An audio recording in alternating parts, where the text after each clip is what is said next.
I think the best reality show on TV is The Real Housewives of Salt Lake City. Yes. Yeah.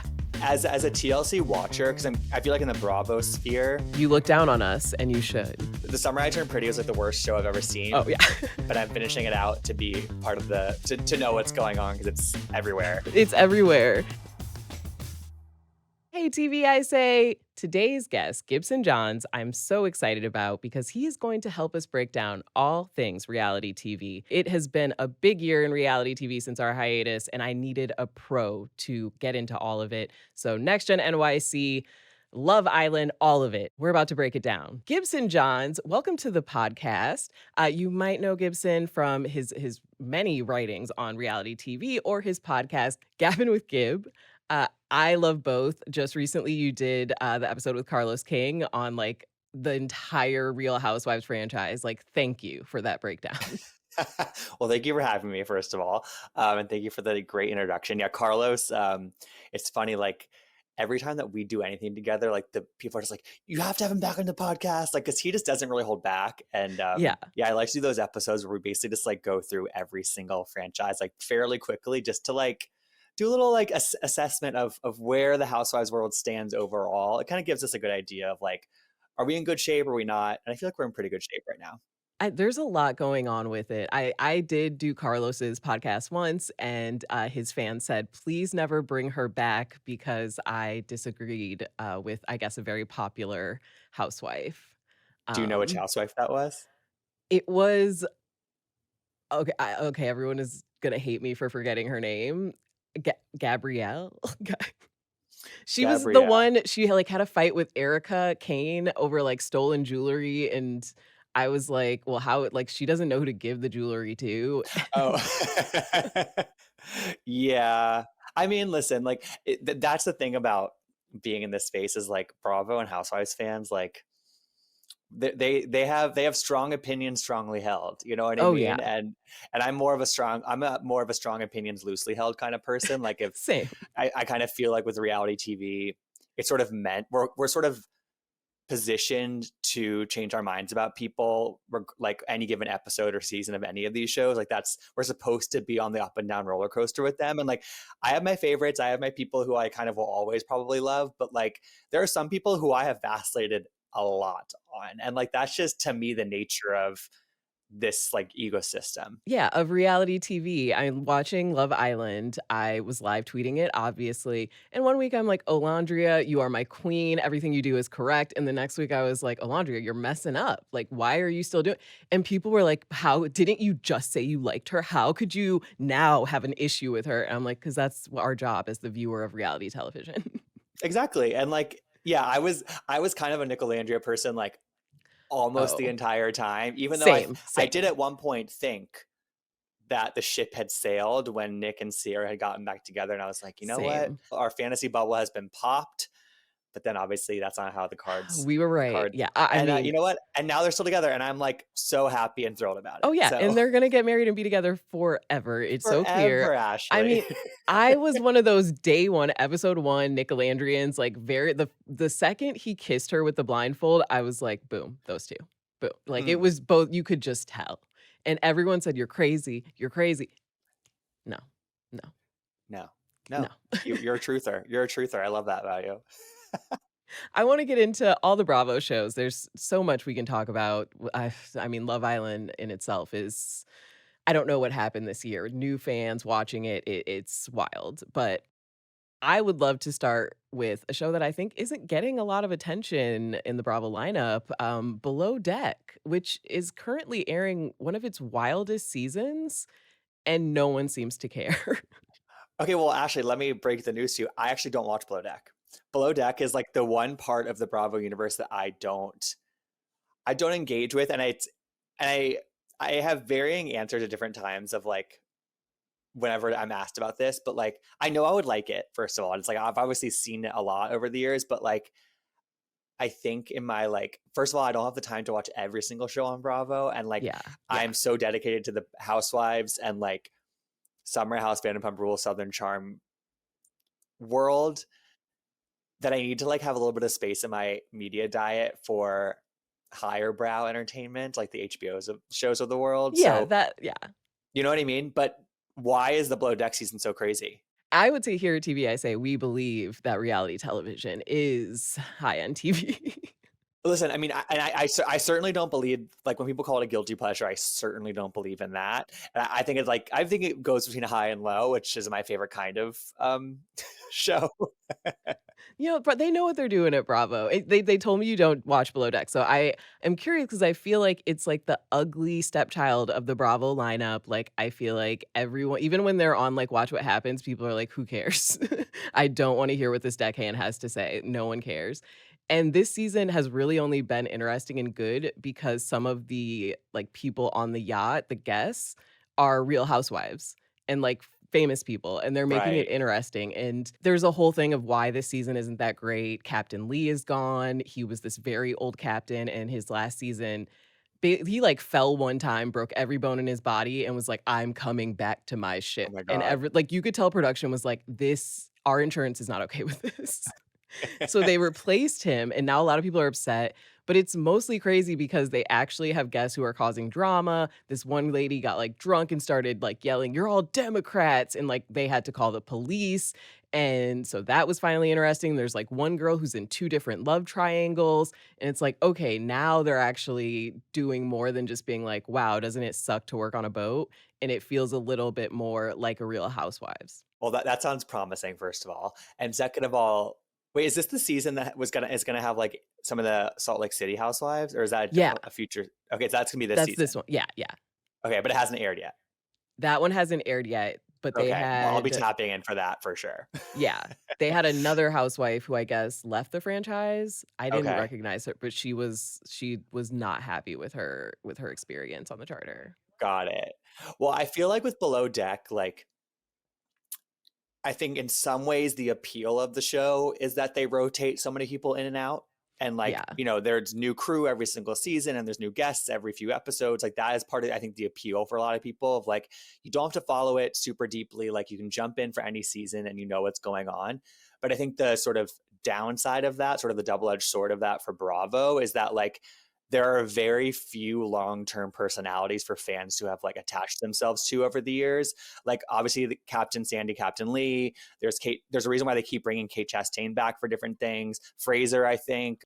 yeah, Fraser's great. He's back right now. What's is Aisha is also really popular. They get too famous for the show. It's like they get so Got it. famous. Like Aisha's doing commercials now, so she's like, "Why would I go serve people food and clean toilets? Like I make commercials now." So like the good people get too big for But it. also like she has to keep in mind like where else is she gonna land? Like she can't like that one season of Winter House that she was on was like the worst season of a Bravo show in a long time. I mean, I didn't even know she was on Winter House. I think it was the fourth season of Winter House, the fourth and final, which is telling. Yeah. It was not a good season. Like it was just like not good vibes at all. And it was the first time they had put some below deck people on there, and it just like didn't.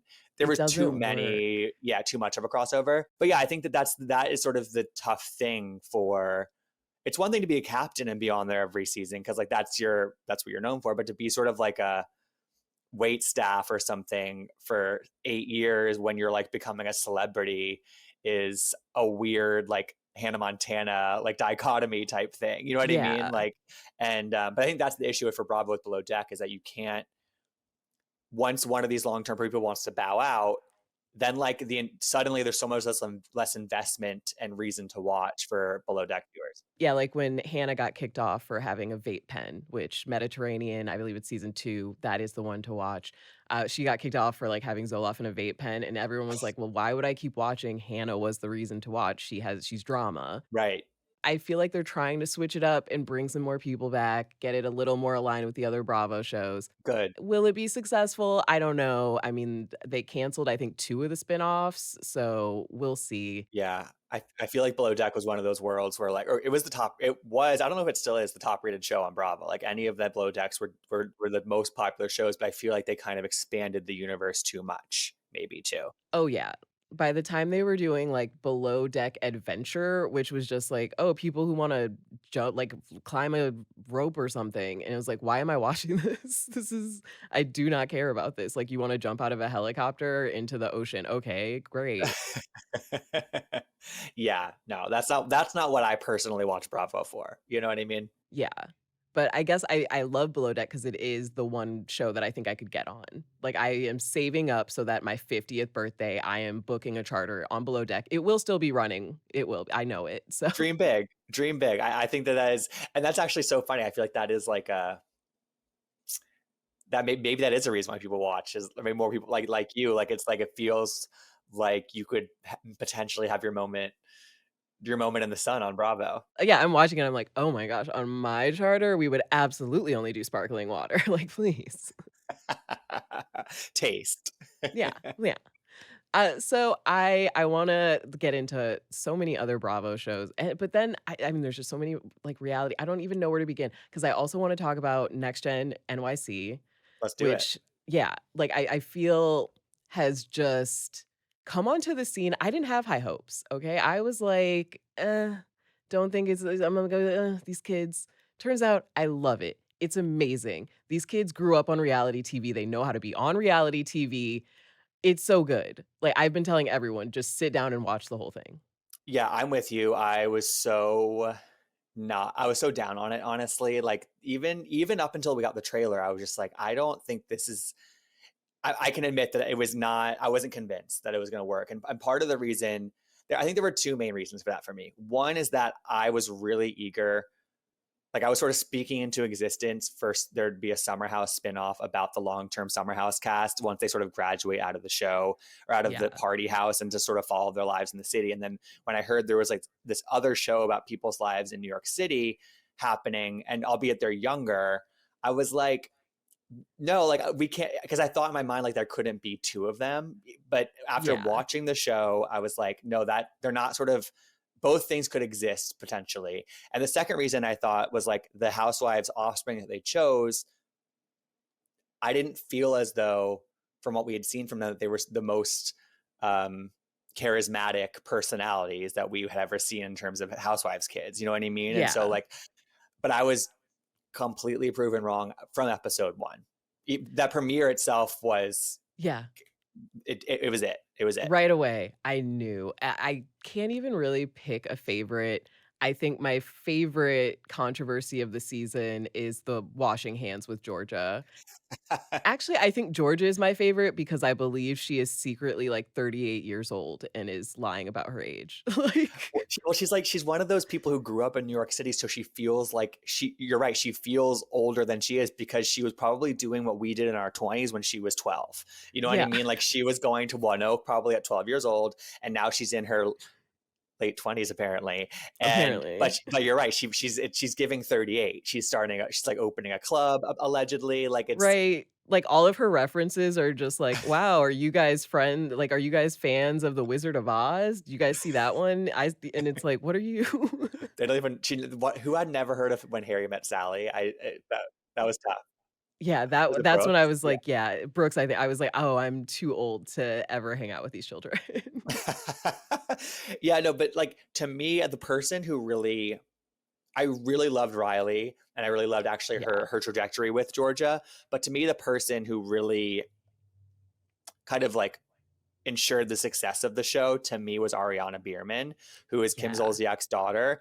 And I yeah, think the reason, honestly, in that first episode, what sort of secured that was like she opened up about her mom stealing her money that she made when she was a teenager, and she wasn't talking badly about her mom. Like she still is very like she has a great relationship with her and very devoted to her. But I think that slight straying from the sort of maybe party line of the family and sort of opening up about some of the drama of like literally what it's like being a reality star's kid and how that affected their family and their dynamic and their relationship, that was so instantly compelling. And it was really the only moment where any of the housewives offspring sort of veered from their parent that we know so well. Like Gia Giudice never going to go against the no, Teresa, please. party line. Riley gives her mom shit, but like she didn't really like kind of give us any tea about like any drama. Brooks was like is kind of codependent with Meredith, like in a different way, in different ways. Yeah, and I did like that story of him kinda being like, "You fire me, this isn't healthy, I want a mom." That was, like, kind of interesting, but yeah. I liked that, but we didn't get that right away. Like right away, we got this tea about Kim from Ariana, and I was like, whoa, I didn't know your game. Yeah, because I was like, "Oh, here she get like, oh, she probably is so rich, has all this money," and then I was like, "Oh, no, she's our real outsider. She is, like, kind of our Midwest girl stepping off the bus into New York City," and I was like, "Oh, okay, I'm on her side 100%." And, of course, do I believe I would wear her fashions?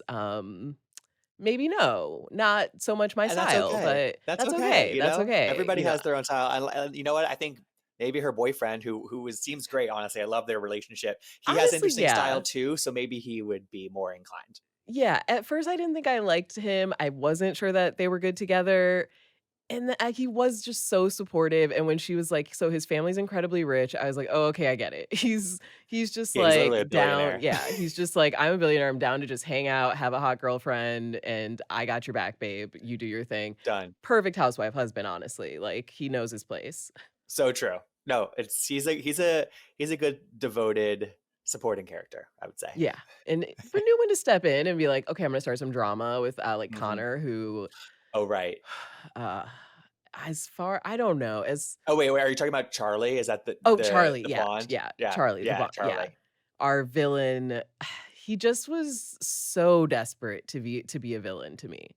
It's like, ugh, okay, man, like, you're just going around telling people, "Ah, yeah, I said sorry. I didn't even really mean it, though."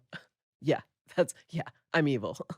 I don't know if it's controversial take. I don't like him, but I like him for the show. Like I just like the fact that he is like having a spiral and saying some of the craziest things to Georgia over a $200 Bose speaker that she just hadn't returned to him after a week. Yes. I mean, that's the kind of low stakes freak out that I need. You know what I mean? And like Oh my yeah, I totally forgot that that whole thing started over the speaker and, like, them dramatically showing the text with her like, "Bro, give me a day." it's like it's not even like she broke it or she lost it. She just had it in her apartment and hadn't had time to get it back to him. Yeah, That was the drama. that was the whole drama. And that's the kind of thing that maybe like when you're in your 20s, like that is what you might fight about with your friends. And I kind of like it. And I do like that we're also kind of seeing behind the veil with him of he doesn't really have as much money as it seems, and he can't afford things, and he's always kinda putting the bill on other people. So that's what I like about sort of the new Bravo is when it's like, okay, we're getting everything isn't just whitewashed, and we're trying to look interesting and fun, and it is a little dark, and it felt just dark enough. Yeah, and I feel like also like with Charlie and Riley, there was that whole thing about like him sort of having microaggressions towards her and like I thought that she handled that moment so well when she called Candy, who also handled that moment like so well. We just saw that was honestly a really fascinating inside look into her as a mother and in sort of a different way than we would have gotten on Housewives. And I thought that that thing sort of added a sort of extra like a higher level of like meaning and drama, but like it was sort of a learning thing too for like it just I didn't like that moment, but I thought it was handled well. And so it wasn't all petty either. Like there was a little bit more of a nuanced thing going on too. Yeah, because I feel like I don't in other shows or earlier just kind of versions of Bravo shows that it would have backfired on Riley. They would have been like, "She's overreacting. Oh my god, she's being so ridiculous." And just seeing everyone firmly on her side and being like, "Yeah, man, that's really messed up." I was like, "Okay, yeah, Yeah. I finally like There's hope for for the next yeah." generation. Right, exactly. Yeah. I'm not seeing it on the internet, but on my television, I love these kids. Yeah, and I also think that Bravo maybe would have edited or hyped that moment up in a different way too 10 years ago, 5 years ago, you know Yeah. what I mean? So that also tells me that they are adapting and learning from that. And like I just think that it was again, I think it was presented in like a pretty respectful way. I don't know. Yeah. So we have a lot of just like reality TV to get through over the past year that the podcast has been on hiatus. I want to ask, what do you think has been the best reality TV moment from the past year? Hmm. Tough question. I think I think the best reality show on TV is The Real Housewives of Salt Lake City. Yes. Yeah. I think that it's far and above the other Housewives franchises right now. They mix it up and level up their game like with just in a way that like it always surprises me. It doesn't surprise me, but it always just like impresses me like how much they're able to like continue to deliver with this really core cast of people that's been there since the first season. Like it just, Yeah. I love that show, and it's so it's so like postmodern, post social media Housewives in a way. Like it's very meta, but I love that about it. So I and I'm trying to think if this past season had any like. I mean, I don't know if it's the best moment of the year, but the game they played in the finale of season 5, where they're reading off the meanest texts that they have sent about one another Yes. to other people in the group that they're reading at the table with everybody, or like that was one of the most savage only on Salt Lake City moments Yes.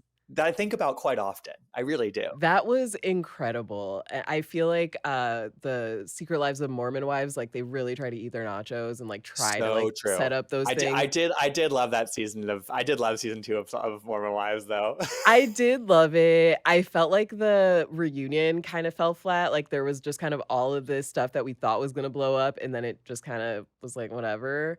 But I do love those girls. I'm excited for that one to come back. Yeah, I feel like where they need to maybe figure it out, maybe. I don't know if that's right. But the way that they operate on TikTok and sort of like they'll like hype up this drama and like be really like sort of cryptic and but also direct about certain drama that's happening, but then like the next day they're like hugging each other in a different TikTok, and it's like it's almost too hard to keep track of, to the point where like I don't even bother. I'm like, I'm just gonna watch the show. I just watched the show. I don't even try with social media. Yeah. The offline stuff doesn't work with them. Yeah, I Yeah. totally, yeah. That's the one thing with them. But Salt Lake City, nobody's doing it like them. Nobody. I think I'd also give season 5 top reality just show that I enjoyed watching. Yeah. And like and the thing is, it's like they like Mary was such a breakout star in a new way this season. Yes. Bronwyn was added, and so they and you know I'm up and down on her, which I like. Like I like that I wasn't Yeah. like I was fully sold, and then I wasn't fully sold, and I like that there's sort of a little bit of a trepidation now with her because she was such like an immediate star for so many people. But I also like that it showed that somebody can be added to this core group, which is really important for the longevity of the show. You know, if Yeah. so they're not like a totally closed off group of 5 women. Like they can add Bronwyn, they can add Angie K. Yeah, they're working. They're working. They're winning best franchise, frankly. Yeah. Yes, absolutely. What is your most disappointing reality show? I'm gonna ask you first. My most disappointing reality show. Um, God, that's a hard question. I mean, I do think it's pretty unfortunate the state of Roni, because I think that like there's That's no reason why Bravo, which is still kind of like a very New York centric overall brand, you know, the clubhouse is in New York. Roni has some of the most classic moments of all time for Bravo across the board. There's no excuse or reason for Roni to be in the state that it's in, which is on like another extended pause. We have no idea what the next cast is going to look like. The second season of the reboot was terrible, and like it took this like really hard to watch like uneasy moment between Bryn and Uba and like the follow-up reunion to that to make it a compelling show, but that's too dark to make for me to be like excited about what's to come. You know what I mean? Yeah, that's not like a season of anything to me. So, No. yeah. Yeah, so I think I'm disappointed in the state of that, because it's like it's just there's no excuse for it really. Yeah. Okay, that was gonna be my answer too. Oh, So, really? yeah, the last season was so bad. I was very excited for the reboot. I loved so many of the people they brought, and then I was just like, "How there's no excuse." Like, it just doesn't make sense that it's so uneven and yeah. So, I will go with okay, actually, this is not a Bravo show, but is reality. I have to give most disappointing to Poly Family on TLC. Okay, enlighten me. I doubt you watched it. Basically, it was about a polycule, like, 2 wives, 2 husbands. Okay. They're, like, married to each other, but then they also date each other, and then they have, like, 5 children. 2 belong to the first couple, and then the other ones, they don't believe in knowing who the father is. So the women, like, get pregnant, and they don't figure out who the dad is. So they're just like, "We're all in it. But the thing is, like, one of the dads is like bright red hair, and like you can just look at the kids and you're like, so that one is your okay. But yeah, sure, we'll all pretend we don't know who the fathers are. And Wow. the show is supposed to be like the difficulties of like being like a poly family and what it's like to co-parent. And it very quickly you can tell like TLC didn't do great vetting on this couple because it just goes off, or this polycule, because it goes off the rails pretty quickly, where people find out that one of the guys actually had been married 2 times before. He had like children from a previous marriage, even though he kept being like, it's my first time being a dad. And people were like, you have 3 kids. Oh my Like, God. and they're like 13. And one of his kids like went on Reddit and started being like, my dad sucks, like here's everything you need to know about how horrible he is. And, like, it was clear the show was supposed to be, like, 8 episodes, and TLC just kinda shut it off in the middle and was like, "You know what? Let's just end Really? it." Like, they aired 2 episodes in one night and were just like, "Shut it down, never talk about it again." Like, it came out that the guy, one of the dad like, he also had been, like, facing charges of, like, child abuse allegedly and all this stuff. Oh, And no. yeah, so it was very no, just yeah, just let's step away from that one. And usually I think TLC does pretty well with the poly stuff, like Sister Wives I love, Seeking Sister Wife, I loved Seeking Brother Husband. I think that kind of mess is great. But poly this one was just way too dark. It was like, "Oh no, I'm worried for the children in this household." It was also clear that the 2 guys loved one of the girls and hated the other girl. Both of them did? Both of them. Eek, that's tough. Yeah, they both loved the younger girl and, like, both were like, "Oh, all I care about is my date night with Taya. All I want is my date night with Taya." And then the other girl would just kinda be like, "Anybody want a date night with me?" And they would just be like, "God, all you do is complain." She's like, oh my God. Who it's like it's funny because I don't really delve into the underbelly of the TLC of it Yeah, all. I I mean, just it it gets dark. and I know people love it, and so I'm not hating on it. It's just not really for me. But it sound whenever I like get like a whiff or like just like I see a clip or something. Sometimes with Bravo casting, I'm like, where do they find these people? But with TLC casting, I'm like, where do they find these Where do they people? find these people? Like, and you did no background checks, you were just like, "They seem good, put them on TV." And I for as long as I've covered 90 Day Fiancé, I can say that does seem true. I think they Do just you as a TLC watcher? Because I feel like in the Bravo sphere, you look down on us, and you should. no, I don't. You should. I'm curious from like the casting like idea because I feel like Bravo fans, especially like the very online ones, are very opinionated about like when something bad comes out about somebody they've casted or Oh, yeah. whatever. And I feel like there's such a low tolerance for. I don't want to say there's a low tolerance, but like once something comes out, like Bravo fans are like fire them, whatever. And like I feel. To me, it's like a case by case thing, but on the Yeah. TLC side of things, what does that look like? On the TLC side, it is usually the fans will find something, uh, or it'll come out, like, after the person is already on the season. And unless it is, like, super bad, like violence, arrest, one guy, like, went to prison. There's a couple right now where, like, they're both, like, being charged because their, like, daughter died in a, like, domestic violence incident. Ugh, And those are things where people are like, "Well, it happened after the show," but then when you actually look into it, it's like, "Oh, no, like, he had child abuse charges before the show, and that's something they should got have it. found." And then they kind of pull "Well, we're the learning channel, it's educational and teaching you about the K-1 visa process, so we don't really need." It's kind of like it's not on us to cast good people because this is more like a documentary. But then they also have all these spin-offs where they are trying to copy Bravo, basically, where it's like you have 90 Day Single Life, where if they break up with someone, they find someone else, and 90 Day Hunting for Love, where they all like go to a resort and it's kind of like Love Island. So then it's like, okay, but you're taking these people and turning them into celebrities, and like you're not treating them like documentary, participants. You're just making them more famous after, and then they do more reality TV, and then it's like, "Oh, wait, like, why are we, like, selling Big Ed merchandise when, like, 2 women have come forward to be like, 'He, like, abused me.'"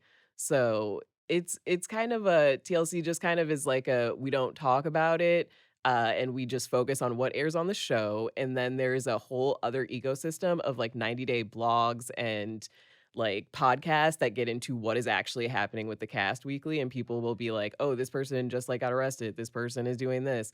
And it's like, "Oh, we just are gonna none of that exists in the world of the show." That's so interesting because like they could never get away with that on Bravo, you know? I do Yeah. think that like I do have to compartmentalize sometimes. I think mostly when it comes to like the politics of some of the people, as long as they're not like using the platform to like espouse their Yeah. disgusting beliefs, then like I think I'm usually able to compartmentalize. But like if an arrest or a charge or a particularly really bad social media post comes up, like Bravo has to address it. Like it becomes like they're like people get their pitchforks out, you know? It's that's so interesting how it's slightly different how they treat it. TLC fans are kind of more like, "Oh, someone went to prison, maybe you can get them on Love After Lockup now."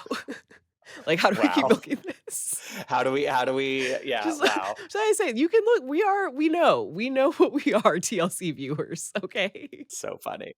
I guess the closest they've come is Angela, who is maybe one of the most famous 90 Day people. You probably Yeah, I know know who that her. is. Yeah, like, Yeah. she's very mean. She brought her partner from Africa here and basically, like, locked him in a room, like, wouldn't give him money unless he, like, slept with her, just was horrible to him, and, like, most of that was caught on the show, so that's the point where people were kinda like, "You're showing Wow. us abuse." Like, yeah, she's always been mean to him and crazy, but now it's sad because he can't leave. So then they had her leave the show, and Mm. they got divorced, but Michael, he did, win alimony, so congratulations to him, he deserves it. You go, Glen Coco. Yeah, yeah. That's what's happening in the world of TLC. Okay. It is dark. It's They disappointing in your eyes, yeah. uh, yeah, I guess if Ish. I'm Well, trying, the yeah. polycule show was to you. The Polycule show was they did have a show called Virgins that was pretty good.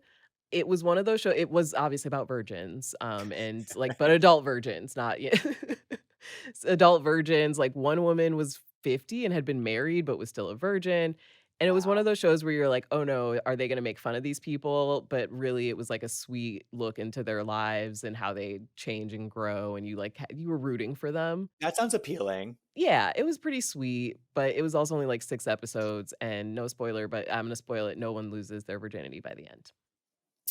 That's disappointing to me. Yeah. So you're just kinda like, "Well, what did okay." Kinda ended where we started on this one. Yep.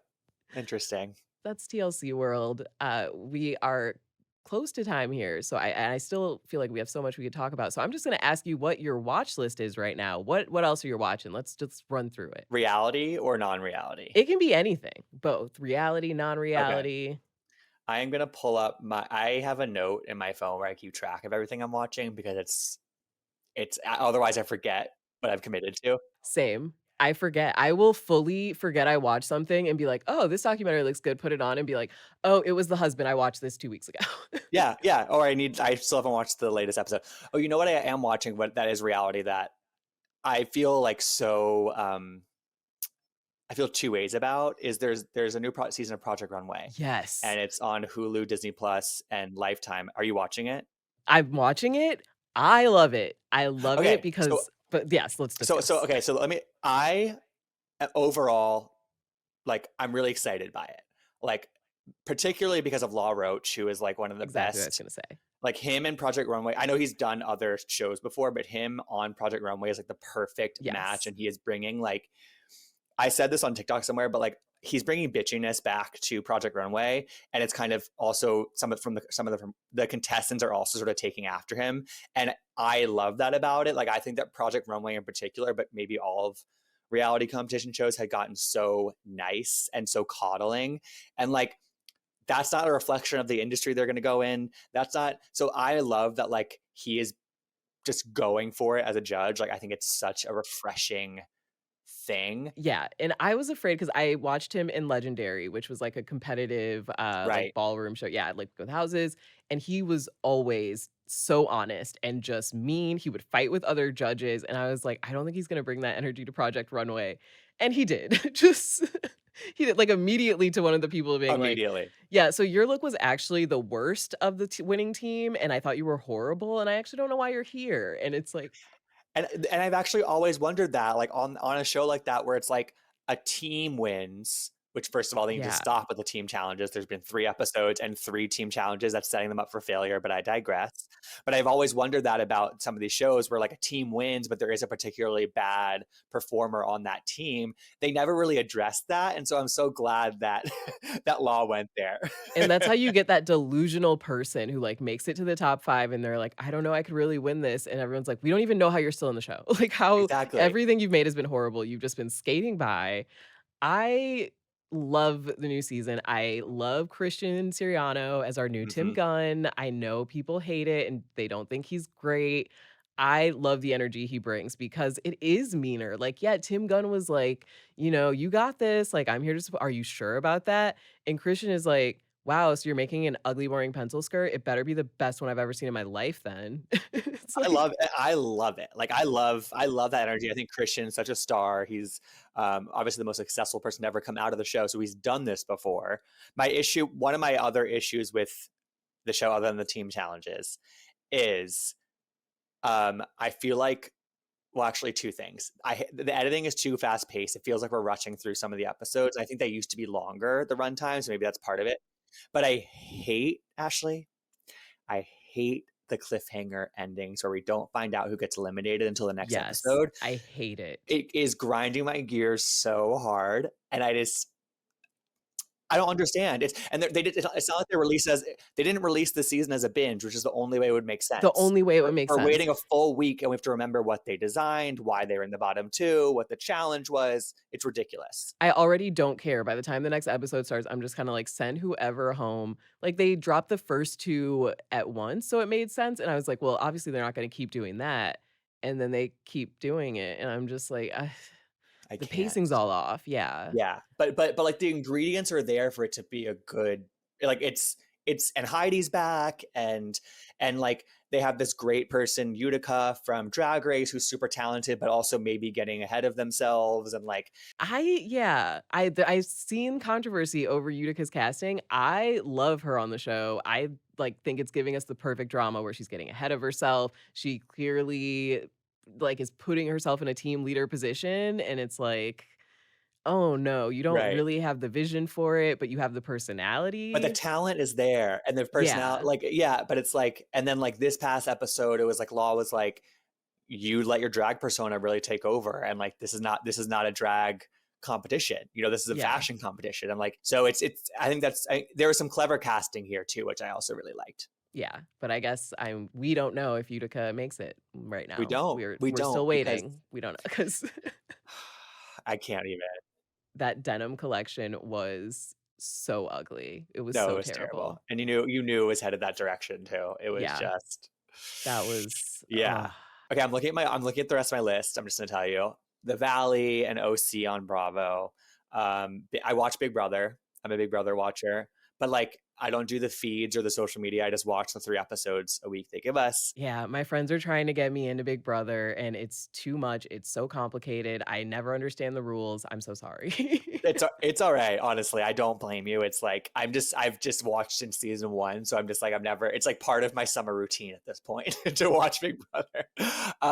The Gilded Age just finished, which I'm obsessed with, Yes, love like The Gilded obsessed. And Age. the finale was amazing. I don't know if you watched the finale yet. Oh, yeah, Okay, yeah. okay. I don't want to spoil it for anybody, but it was really good.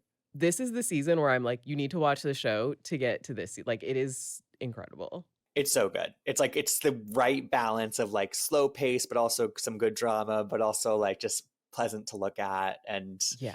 at this point, I'm so invested in those characters. I feel like, Yeah, they could argue over tea for an hour, and I'd be like, "Yes, I could watch this. This is yeah, wonderful." exactly, exactly. It's like the kind of drama we want from Real Housewives Yeah. and NYC Ugh. and then Next Gen NYC.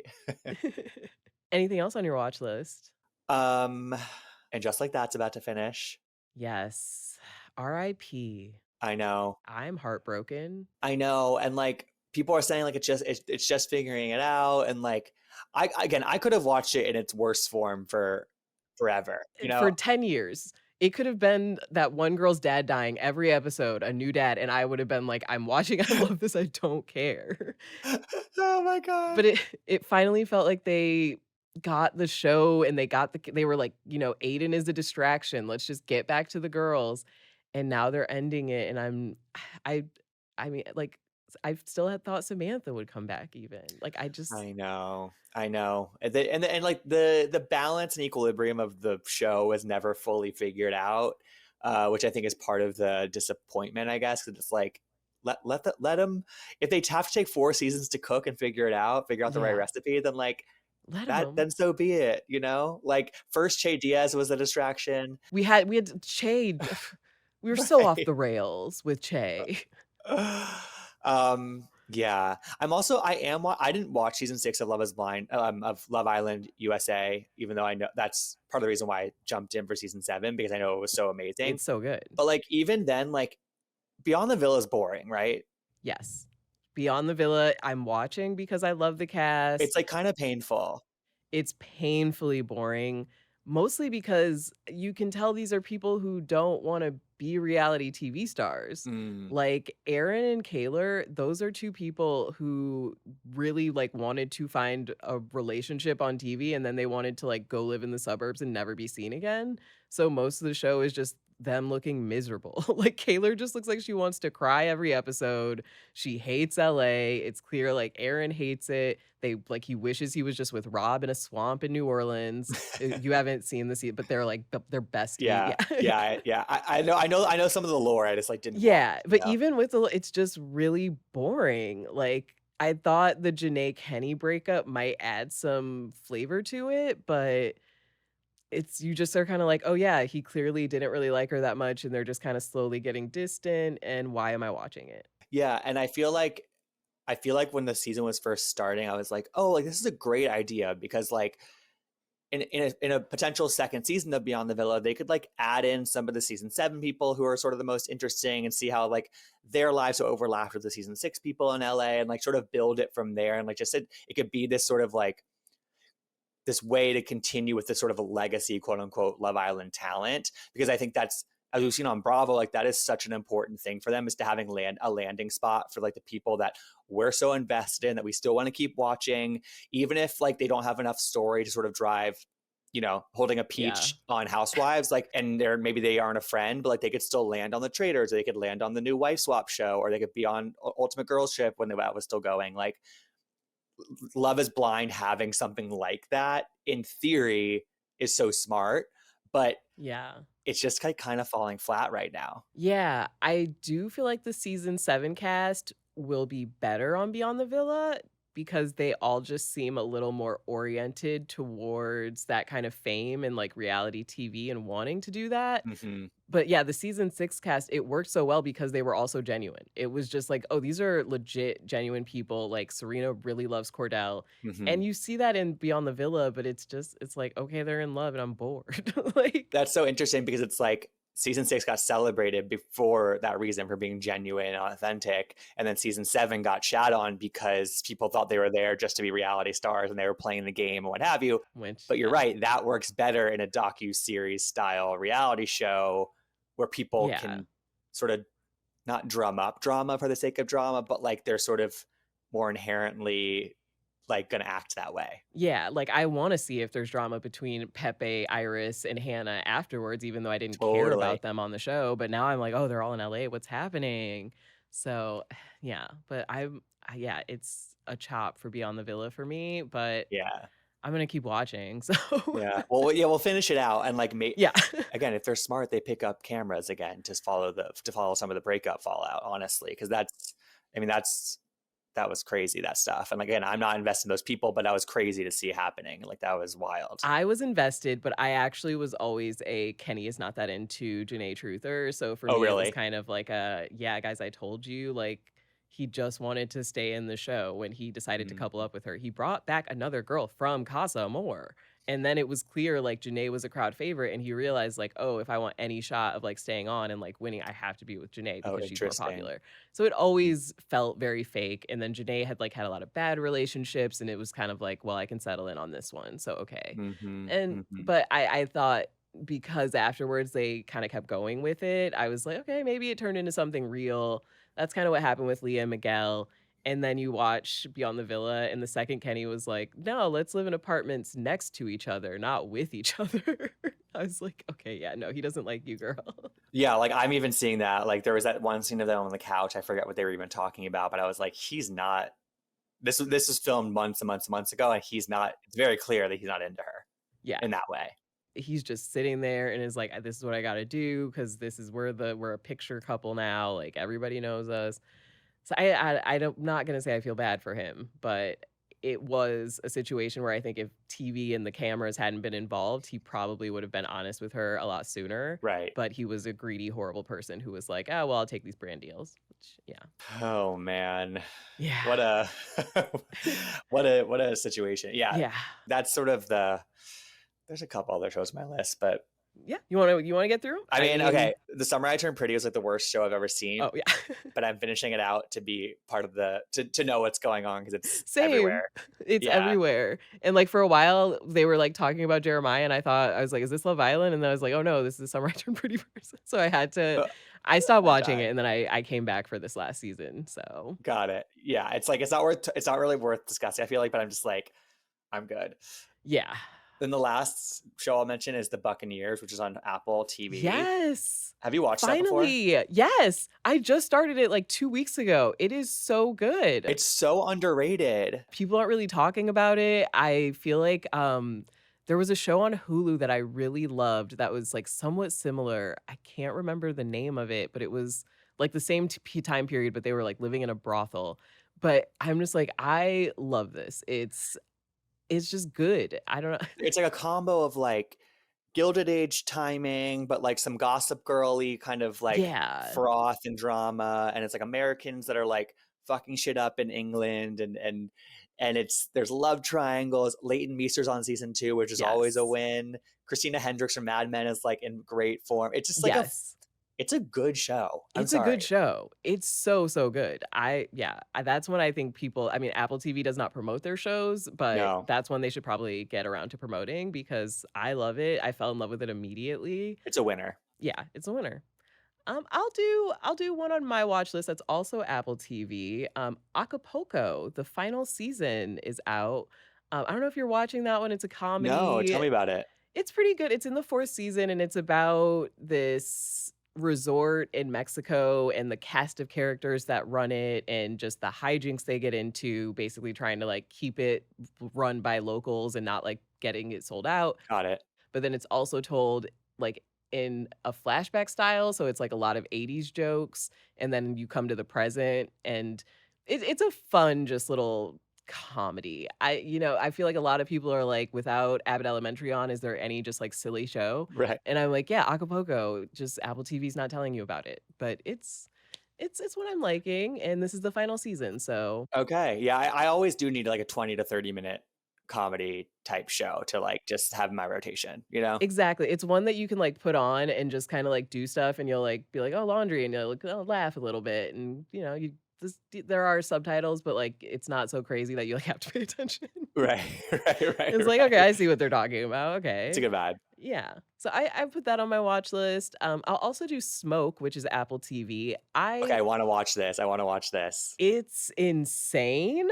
I don't even know how to recommend it to people because it's trying to be like a scary drama, but actually I think it's the funniest show on television right now. It is so funny. Like, they do have, like, John Leguizamo, he's being funny in it, he's great, and, like, he is the comedic relief, but the villain that they have in the show is so ridiculous, and it's very much about, like, white male incels and how they believe they're the heroes and are owed something in society, and, like, this group of, like, arson investigators who are trying to take down this arsonist who's, like, a white guy who's like, "I do this because I don't get jobs and I don't get respect," or whatever. But he's so ridiculous that, like, the show can't help but make fun of him. Like, he has this major moment where he, like, is the hero and saves someone, and then the camera cuts to his crotch, and he has a giant boner, like, as he's standing over the perpetrator, and it's just and then it cuts to credits, and I'm like, "You can't tell me this isn't a comedy." It is the funniest show. So is it intentionally funny? or unintentionally funny? I think it's unintentional. I think you're supposed to see the boner moment and be like, "Wow, that's telling me a lot about masculinity," but Oh my I just god. started laughing. No. I What the was just fuck? like That's so weird. yeah, because it's like, I get it, he's a toxic male character, you don't need to, like, literally show me him getting a boner because he, like, beat someone up. It's like, we get it. Yeah, and Jussie Smollett is amazing in it. I can't stop watching it, so I do think it's good, but I'm very curious to see where it lands. And yeah, I would love to hear your thoughts on it. So far, every Okay. person I talk to is just like, "It's crazy, and I don't know what's happening." Sometimes those are the best kind of shows, though. You know what I mean? Yeah, honestly, those are the ones sometimes where I'm just like, "You know what? I can look at my phone and just be like, 'What's going on?' I don't know anyway. Mhm. Whatever.'" Right, and nobody else does either. Yeah, nobody else does, so it's fine. Yeah. I think that pretty much also covers my watch list. We had a lot of the same things. So, I'm good job us. We have great taste in TV. I love that for us. We were meant to be connected and record this, and I'm gonna have you on Gapping with Gib too, so we'll continue the conversation. Yes, there's a lot more reality TV we did not talk about, obviously. Uh-huh. Is there one recommendation you wanna make for listeners, their must watch that they should put on their homework list for the next week? I think jump into this season of Project Runway. It's only been 3 episodes so far. It scratches a sort of nostalgic itch because it's Heidi and Christian. I know it's not Tim, but Christian is sort of still from that bygone era, and it's still early in the season. And I feel like there is conversation about it online. I think you're going to continue to see like Law Roach be memed and sort of those comments continue to sort of be disseminated across the internet. And like, I just think that you want to be part of that kind of moment, and that's what I would recommend. Yeah, it's the moment. Law gives us the moment. I mean, he just had a like thing that came out this morning with Taylor Swift's boyfriend. Oh yeah. It's hilarious the way he dressed that boy up. I was like, "Law, you're hilarious." Like you're laughing. You looked at these photos and you laughed on set. I know it and I love him for it. Yeah, yeah. He's saying something. I'm not sure what it is, but he's saying something with He's it. saying something and I don't know, but maybe he'll Yeah. tell us on Project Runway because he's just such good TV. Yeah, that's a great pick. Everyone go watch Project Runway. I'm gonna put on your list again. I know I've already told you to watch this, but I'm putting it on here again. The Furry Detectives Unmasking a Monster on AMC. It is the true crime doc of the year, and people can't find it because it's on AMC and it's hard to find. I don't know, pay for it. Like, go pay it's you can get it through Amazon. It's like $9. Do a free trial for a week. All the episodes are out. It's 4 episodes.